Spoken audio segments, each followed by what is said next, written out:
SSS members, it's me Angel. Welcome sa aking YouTube channel. Sasagutin ko tong comment ni Ma'am May. Hi ma'am, pero tago ko lang kanyang last name. Sabi niya, pwede ko po ba ma-take all ang SSS ko dahil ayaw ko na siyang hulugan? Ay, hindi po pwede madam.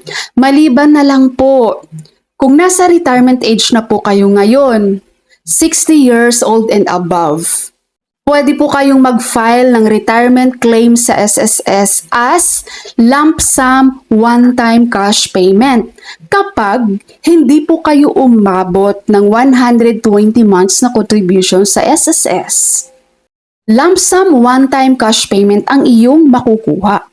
Pero kung umabot naman kayo sa 120 months na contributions or mas mahigit pa dyan, hindi po lump sum ang makuha mo, kundi lifetime monthly pension.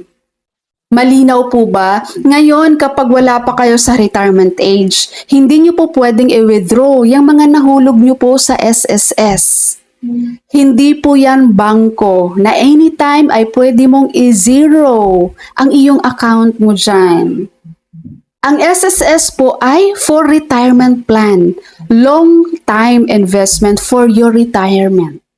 Insurance program po ito. From the word insured, no? Masigurado yung retirement natin na kahit tayo ay nasa senior time na, di ba? Matanda na po tayo, may kwarta tayo ba? Masusuportahan pa din natin ang ating financial needs because of SSS. Lagi ko talaga itong sinasabi before pa guys, ibahin nyo si SSS sa mga bangko. Kung ayaw nyo, maghulog kayo ng long time para sa preparation ng inyong katandaan. Kaya nga hindi natin yan basta-basta mag-withdraw sa SSS guys nang hindi tayo napunta sa retirement age. Kasi yun yung purpose nun, for retirement plan. Kung ayaw nyo po ng ganun din, mag-bank po kayo, huwag kayong mag-SSS. Kung gusto nyo anytime, mag-withdraw kayo ng mag-withdraw, huwag na kayo mag-SSS, mag-bank kayo guys.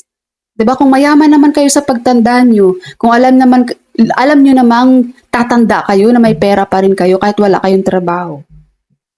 Okay? Kung ayaw nyo na pong hulugan ng SSS nyo ngayon, then maghihintay po kayo kung kailan kayo mag-retire. Maghihintay kayo ng inyong retirement age para makuha nyo yung hinulog nyo sa SSS. Sa mga matagal na dyan huminto ng contributions guys, mga napabayaan na ang inyong SSS, pag-isipan nyo po yan ng mabuti.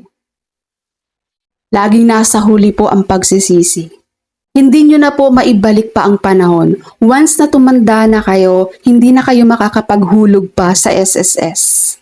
Baka darating yung panahon, mainggit na lang kayo sa kapitbahay nyo na pensyonado ni SSS. Monthly, merong wini-withdraw sa kanilang ATM. Pumupunta sa bangko para mag-withdraw. Kayo naman, wala, nag-aantay ng social pension ng DSWD. Pahirapan sa pagpapalista sa DSWD.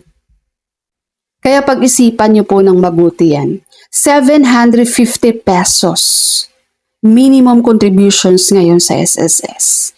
Kung meron ka ngayong pinaggagastusan buwan-buwan na hindi naman importante guys, pag-isipan mo yan. Kung alin yung mas worth. Bibilhin mo, paggagastusan mo yung mga walang kwentang bagay, or ilaan mo yan sa iyong SSS contribution para pag tumanda ka, meron kang hihintaying pensyon buwan-buwan sa SSS. Meron kang 13th month pension tuwing December sa SSS. Alright? SSS members and pensioners, that's all for my video for today. Thank you so much for watching everyone. God bless you all.